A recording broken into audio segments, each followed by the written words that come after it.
You got a big party coming up? I've got 20 of the best party games that you will ever play. Let's check them out.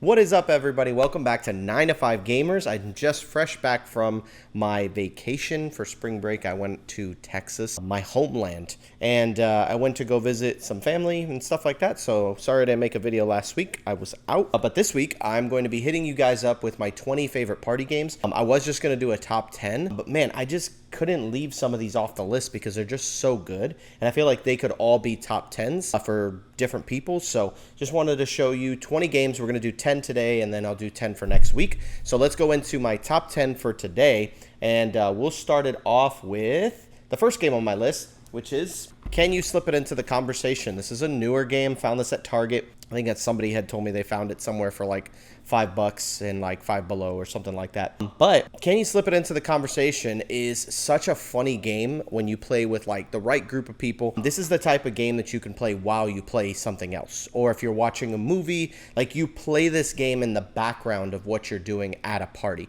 So if you guys are eating and just hanging out and having food, you could play this while you're doing that. Basic concept of the game, everybody gets 5 phrases. They have to casually slip into the conversation at some point in the night. The goal of the game, get rid of all 5 of your little pieces of paper. First person to do it technically wins, but the way that I like to play it is just everybody has to get rid of their 5. And the funny part is that if you say something and it's kind of random and somebody calls you out on it and they catch you trying to slip that phrase in, then you end up having to get a new slip of paper. And so this is a really, really fun game. Again, it's a game that you can play board games while playing this at the same time. And it's just got funny phrases like, I don't trust people who eat candy corn. I need more cowbell. The good looking discount. I don't know what that is. Thankfully, it was only, I'm not gonna say that one, but yeah, it depends too also like if what your play group is comfortable with saying. So maybe there might be some editing you have to do. I know I do that with some games with friends and family that I'm like, I've got young people in the room.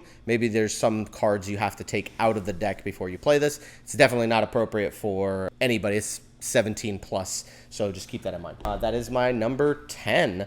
My number 9 is a game called Concept, and man, I love Concept. Concept is such a fun game, and a friend of mine, Daniel, was telling me about this game. He really, really loved it. Then another friend of mine ended up buying a copy of it because he wanted to play it. And it's just such a cool game, and you've got this board where there's a whole bunch of like different little pictures, and these little pictures correspond with like different colors or movie genres and different things like that. And there's just the board is just full of a bunch of different concepts, and you're gonna put little cubes on the board when you're the person trying to get people to guess the clue, that the word you're trying to guess them to guess, like bee or movie theater. And you have to try to guess them to do that by placing cubes on different things. So you might put a cube on it's an animal, and then put a cube yellow on yellow, and then put a cube on black, and then they might say, okay, is it a cheetah? And it's like, no, and then maybe you put it on like a little gust of wind, and it's like, does it fly? It flies.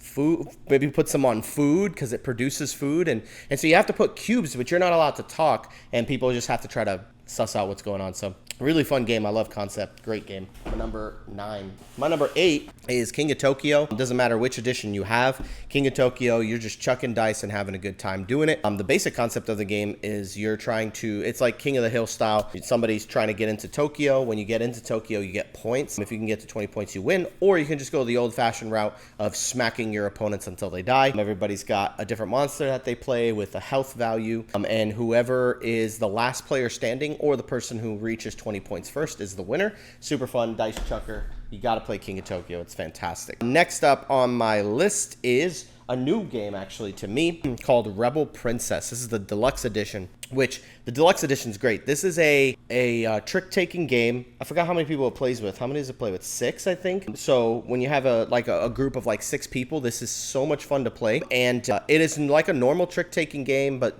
I think normally in trick-taking games, there's like a trump suit that automatically wins. In this game, you don't have that. It's just normal trick-taking. I think somebody, who is it? I think the Dice Tower was saying that it's like another game that is it Hearts or something like that, that there's a trick-taking game that it's basically a reprint of. But the concept of the game and the theme of the game is actually really cute. Everybody's playing as a different princess, and that's asymmetric because you have a little disc that has a player power that you can use. And so everybody is a different princess that has a different power, and you're just playing out tricks, and the goal of the game is to not win prince cards. There's like a couple of prince cards in the deck. I think they're numbered like 1 through 12. And so every time you win a prince, you get a proposal, and you're trying to be the princess with the least amount of proposals. So think of it like golf, where you're trying to have the lowest score at the end. And every time you win a trick that has a prince in it, you get a proposal. Whoever has the most proposals loses, and whoever has the least amount is the winner. And then there's a frog in there, the frog prince, who gives you 5 proposals if you accidentally win him. But they have like a way to mitigate that, because it's like, what if I keep winning princes and then every time I play, I keep winning them? Well, if you win all of the princes, you actually get negative 10 proposals, which is cool because that can actually subtract from your points. It's really cool. And there's unique round goals. Like each round, there's a card that flips over, and that has some kind of different rule that changes up the way you play that round, which keeps it fresh. And there's a ton of those. They're labeled like A through like X or something like that. There's a ton of them. But Rebel Princess was really, really fun. I played that on vacation and I loved it. Great game. Next up, after Rebel Princess, this game is killer. Literally. This is Nemesis, the board game, but as a 15-minute party game that plays with 10 people. It's super fun. Comes with like a neoprene mat, and there's a bunch of different rooms. Each turn, you're going to get 2 cards. The 2 cards are kind of like, not double-sided, but they have 2 things printed on the front side of it. You have a location of where you're going, and then an ability of what you're doing. So you get 2 cards, and you're going to play 1 for the location and 1 for the action. And so it's kind of reminds me of like Gloomhaven, how you have like dual cards that do something on top, something on bottom, and you got to pick 1 for the top, 1 for the bottom. Same concept here, but it's super quick. So like on my turn, I'm going to go ahead, and then you do like a snake draft where everybody plays a card. You either play it for the action or the location. You play 1 card, go around the table. When it gets to the last player, it snakes back around in reverse. I think that's the snake draft, or not snake draft, but you get what I'm saying. You just play backwards. Then everybody plays their other card. And it's just crazy because sometimes you're like, I'm going to the airlock. And then the next player goes and says, well, I'm blowing up the airlock. So, and then it's like, oh my gosh. And then somebody's not paying attention and they switch locations with you. And then you're like, now you're in the airlock, you're getting blown up. I don't want to do it. You know, it's just a game where you're not supposed to take it seriously. The goal of the game is to kill an alien that's hunting you. And there's an alien that hunts different rooms. And you're trying to kill that alien by blowing up that room that he's in. But sometimes your teammates are in that room. There's also some cards in there where it's like, if you are in the room where the alien is, you're a secret spy and you shock and tase the alien, take a sample, and then cut off the life supply for everybody. You kill everybody in the game and you automatically win the game. And I'm like, oh my gosh, that's crazy, because you can like kill everybody and then just win by yourself, or you can win as a group by killing the alien. It's really, really fun, super inexpensive, plays with 10 people, easy to learn. I love games. That's what makes these party games so good. Next up is a newer game, which I don't even know if I'm allowed to talk about this one, but I got sent this a while ago. I have played this so much since I got it. Devere sent me a copy of this. This is a game called Tinko.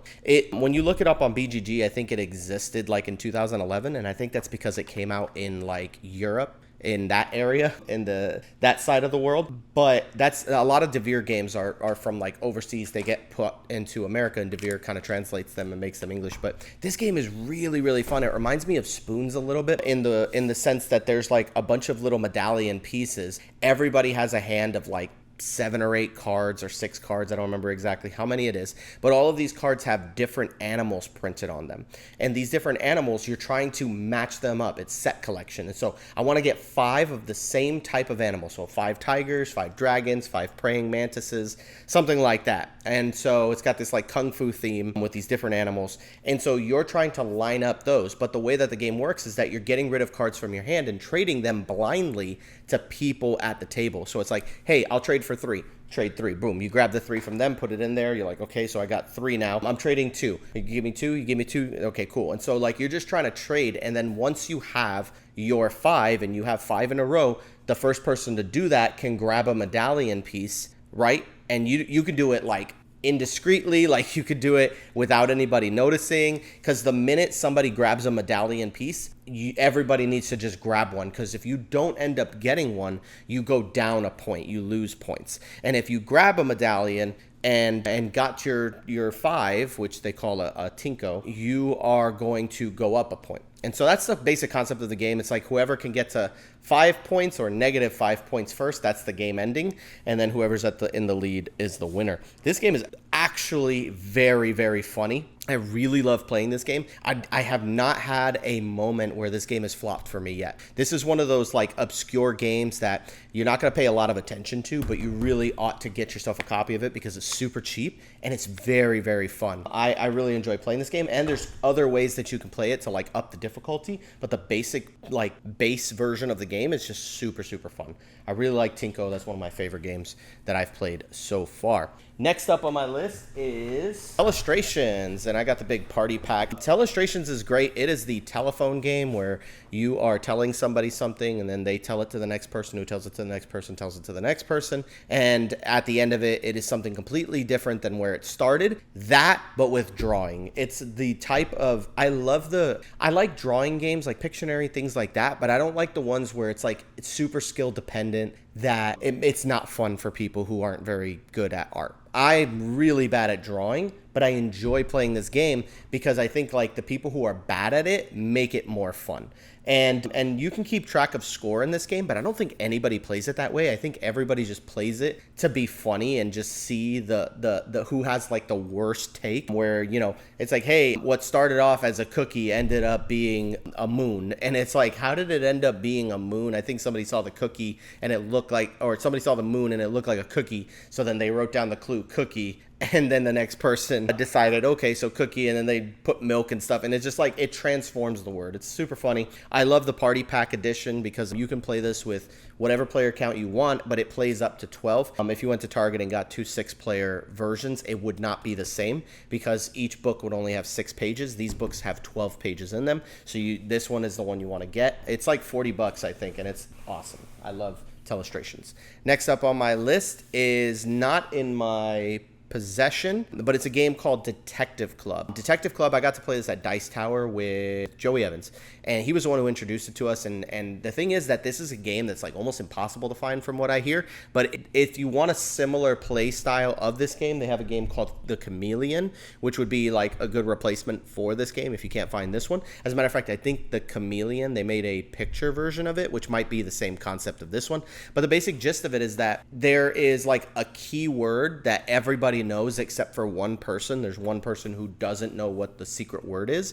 and so then you have a bunch of like pictures handed out to you, and so from your hand you're gonna play a card that has to do with the clue that you know. But if you don't know what the clue is and you pick a card, you have to still play one. When you put those cards out, you have to kind of like explain why you picked the one that you did, and it's just so funny because you have to try to catch who's the odd man out and vote, and try to vote who's the person who doesn't know what they're talking about. Chameleon is the same concept. I love that game, and Detective Club I think takes it up to a much better level. But if you want something that's accessible, go with the Chameleon or the picture version of Chameleon, which is really, really awesome. Next up is a game called Piles. One thing I don't like about this game is having to reorganize all the cards afterwards, because this game comes with a lot of cards. And in here, you're just going to be having like different like camisas, you know, like different clothing and stuff like that. And so like there's like a bunch of different clothes, and you're taking these clothes and you have them in little piles in front of you, right? And so you're gonna have like 6 piles in front of you of 4 cards, and what you're trying to do is you're trying to get all of the same cards.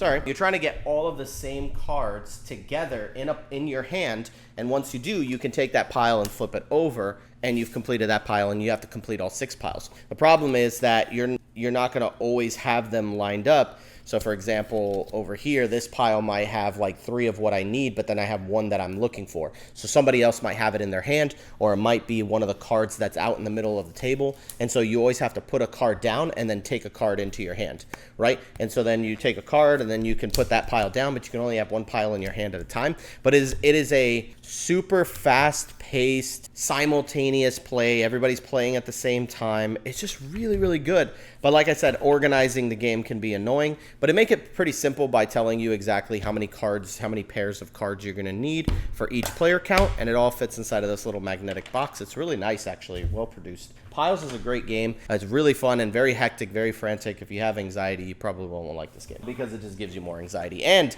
the GOAT. This, I'm just going to say this right off the bat. This is my #1 party game of all time. But it's boring to see that this is on the top of the list every single year. So I'm just knocking it down a peg so that other games can shine. But in reality, this is just the best party game that's ever existed. Just One is amazing. So if there's anybody who's hating and going, oh, I can't believe you don't have Just One at your #1. This is like your number 11. It's actually my #1. It's just, so many people are going to get sick of hearing Just One, and everybody's played it by now. But it's just such a good game, man. I can't not mention Just One in party games as a Spiel des Jahres winner, obviously. But Just One's awesome. It's just basically there is a card and there's a person who's trying to guess what the word on the card is. They pick a number and there's whatever number is on the card. That's the word that they have to try to make you guess. Everybody's going to write a clue down. But the only thing is that once everybody's written down their clue, you have to show it to each other, and if there's any duplicates, you have to cross them out or you have to erase them, and then that's 1 less clue or 2 less clues or possibly even 3 less clues than what the person needs. And hopefully you can get that person like 6 or 7 clues to work with, but if for whatever reason they all get crossed out, you end up getting messed up. But Just One is probably the best party game there is. But that's it for this list. This is my top 10 or top 20 to 11 party games, and now we're going to get into the next top 10, but that'll be for the next video. Listen, if you liked what you saw in this video and you said, hey, this is actually pretty good content, man, then go ahead and subscribe to the channel, man. What does it hurt? It doesn't hurt anybody. It helps me out so much to get my subscription base up, which we're trying to get to 20,000, and right now we're teetering on the 13, almost 13K. So keep hitting the subscribe button. Share this with family, friends, people who play board games. Share this channel with them.